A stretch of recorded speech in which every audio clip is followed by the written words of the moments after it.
Welcome to Taishi's Kitchen. Today I'm going to show you how to make dango. So dango, you may have seen these in your emoji and wondered what they were. And these are dango. And these are what's called sanshoku dango with different colors. Today we're gonna make only with one color. So dango is kind of like a very easy snack slash kind of street food, and in Japan you can find it pretty much everywhere, and especially nowadays you'll find it in convenience stores pretty much anywhere. If you go to a convenience store and right next to the cashier, they usually have dango. And so it's a very typical Japanese snack. I would compare it to American version of Snickers or Reese's, of that sort. And today I'm going to show you two versions. One, the authentic way, how we normally make dango in Japan, with regular rice flour and mochiko, or sometimes called glutinous rice flour. And two, I'm going to make an alternative version for those who may not have easy access to rice flour or mochiko, where you can make with regular cooked rice and starch. And for the flavor, I'm also going to make two versions. One, a very typical dango sauce, which is called Mitarashi-sauce. It's very similar to teriyaki sauce. The ingredients is pretty much the same, soy sauce and sugar, but the mixture is a little bit different and it's a little sweeter so that it fits as a dessert.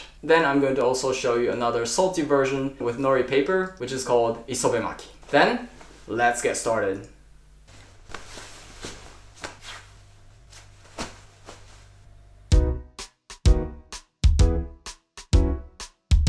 Here I have the ingredients to make dango in two different ways. Normally we would make dango with glutinous rice flour and regular rice flour. But for those who may not have easy access to these kind of flours, I'm going to show you an alternative version where you just need rice and starch. I have here tapioca starch, but you can also use regular cornstarch or potato starch. You can also use any other kind of rice like basmati or jasmine rice. Of course, they need to be cooked. For the dipping sauce, I'm going to use soy sauce and sugar, and I'm also going to show you how to make another variation with nori sheets. So first we're going to show you the way how we normally make dango. The ratio of the rice flour to water should be 3 to 4 to 5. And you can also make this only with the glutinous rice flour. It'll be very sticky and chewy, but if you like it that way, you can also make it like that as well. We're going to put in first the rice flour. I'm going to put in 15 grams.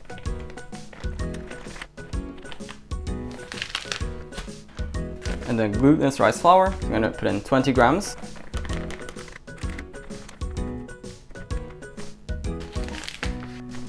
You don't have to be very picky about the amount of flour. You can always put in more or less water. Whenever I make this, I never measure.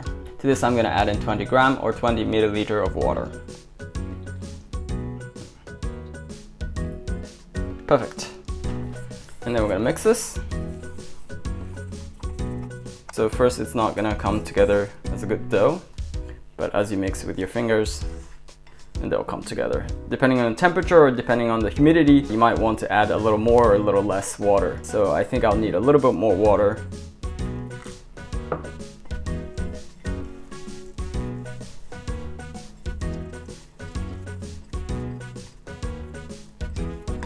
So I say it's a bit too soft. I'm gonna add in a tiny bit of rice flour.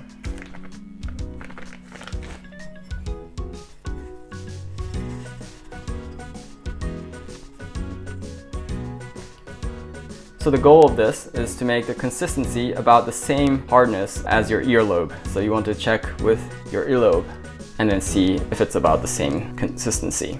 So this is good. I'm gonna make bowls out of these. So I'm gonna try to make half of it, about the same size, and then third, because I wanna have 3 bowls in one skewer. 1, 2, 3.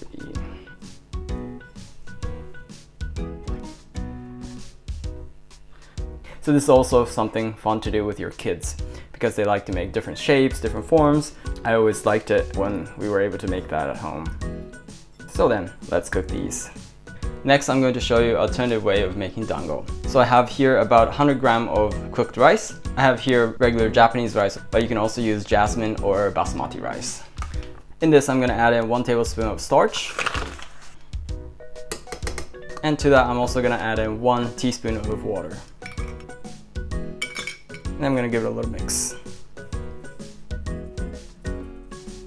Now I want to knead this, but if you knead this on a regular cutting board or whatever surface, it's going to stick really badly. So what I usually do is I take a cooking sheet or a baking sheet and I'm going to use this to knead the rice.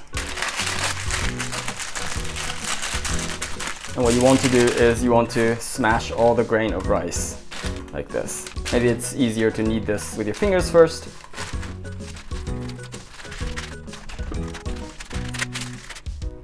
As you can see, it's sticking really badly, but it doesn't stick to the baking sheet. And once it got to a lump like this, we can knead this in the sheet like this. I'm just gonna wash my hands first.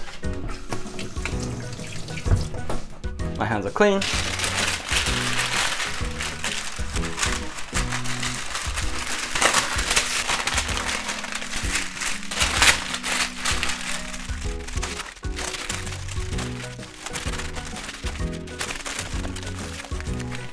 So you want to knead it that you don't see the grains of the rice anymore. So let's make the bowls. So what I'm gonna do is I'm gonna wet my fingers a little bit. And then in this way, it doesn't stick to my fingers. And then again, similar way, I'm gonna make the bowls.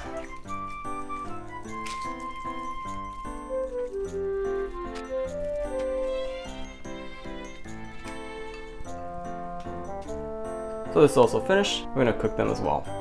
Okay, we're going to boil the dangos. Now I'm gonna bring this water to boil. I'm gonna turn the heat to high. Then, while we're waiting on this water to boil, I'm going to make the Mitarashi-sauce here. So in a small pot, I'm gonna put in 50 milliliters of water. That is about a little bit over 3 tablespoons of water. So 1, 2, 3, and just a little bit more. And then to this, I'm gonna add in 1 tablespoon of sugar. And to this, I'm gonna add in 1 tablespoon of soy sauce. So for the flavor, this is finished, but we want to make it a little bit slimy, sticky, so that it coats up the dango. For that, we're gonna add in 1.5 teaspoon of starch. About a half. Doesn't need to be so precise. Then we're gonna turn the heat to medium and let it bring to boil. So while we're heating this up, you want to keep mixing like this. Otherwise it can burn on the bottom.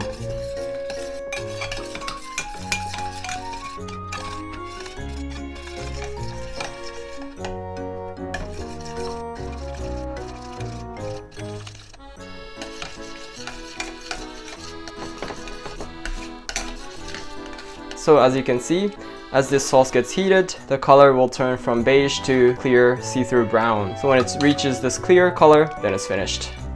I'm going to turn the heat off and let it rest. So once this comes to a boil, we're going to boil the dango balls. What I like to do is I like to make it a little flat like this, so that it'll take less time to cook, and also that when you sear them on the surface, then you have a nice flat side.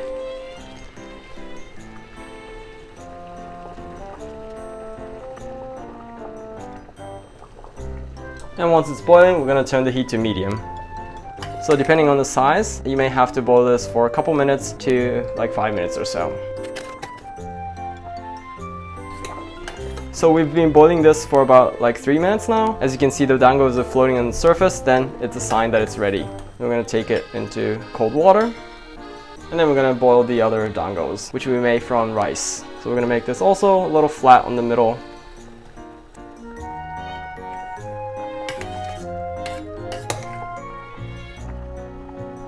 So this version you don't have to cook that long because the rice is already cooked. So you have to cook this like a minute or two.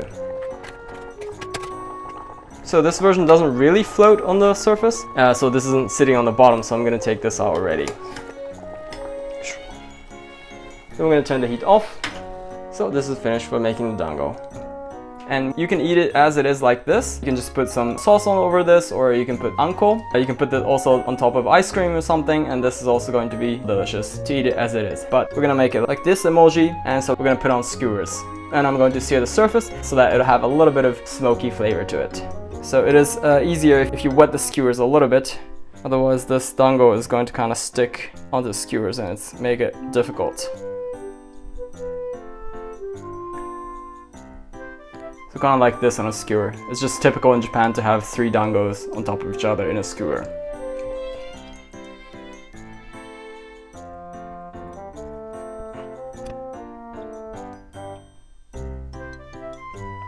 So this is finished putting on the skewers. Now we're gonna sear this. I'm gonna use a non-stick frying pan. I'm gonna turn the heat to medium. And here I have a non-stick frying pan. If you just have a regular frying pan, you might want to put a little bit of oil so that the dango doesn't stick on the pan. So this is pretty warm. I'm gonna put these right on there. We're gonna sear the surface 3 to 5 minutes on each sides. This is looking good. Ah, it's hot. So the skewers itself is really hot, so please be careful.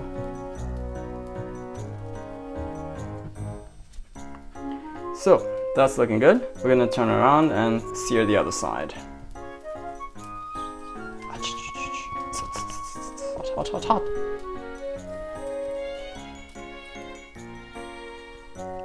So this is looking really good now. I'm gonna say it's done. I'm gonna turn the heat off. We're gonna put the dipping sauce. So with one of them, I'm gonna put the Mitarashi-sauce.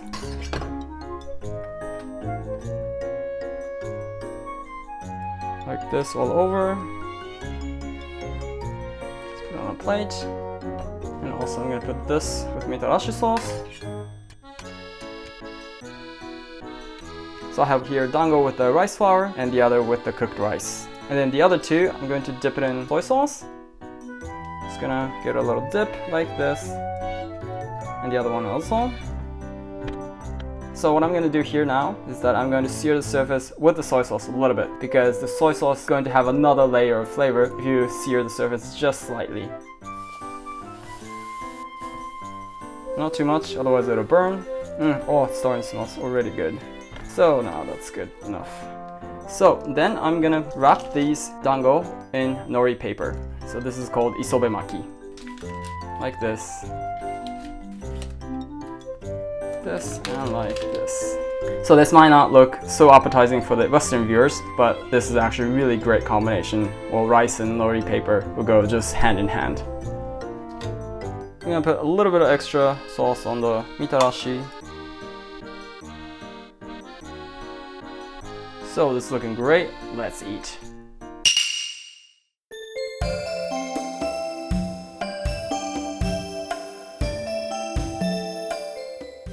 Let's eat. Itadakimasu. Oh, this looks so delicious. So this is a dango with the rice flour. Itadakimasu.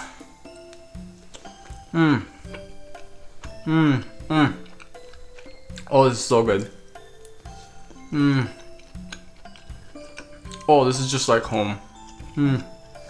My god.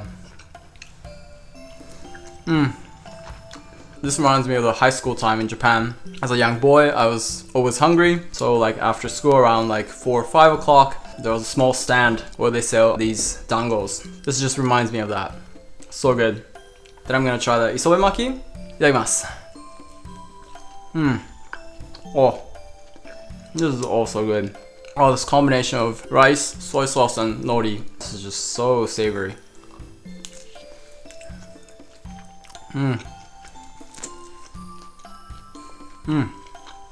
Really good. Then I'm gonna try this dango with cooked rice. Itadakimasu.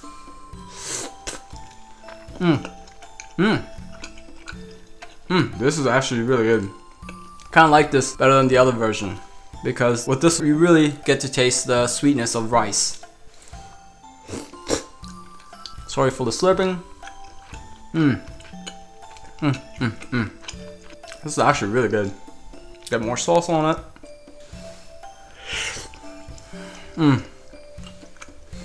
Oh, this is also good. So this is Isobemaki dango with the cooked rice. So this is actually just kind of eating regular rice with nori paper. Of course it's good, but it doesn't really have the specialness to it. This kind of tastes more like a meal than a snack. Oh well, it's still very tasty.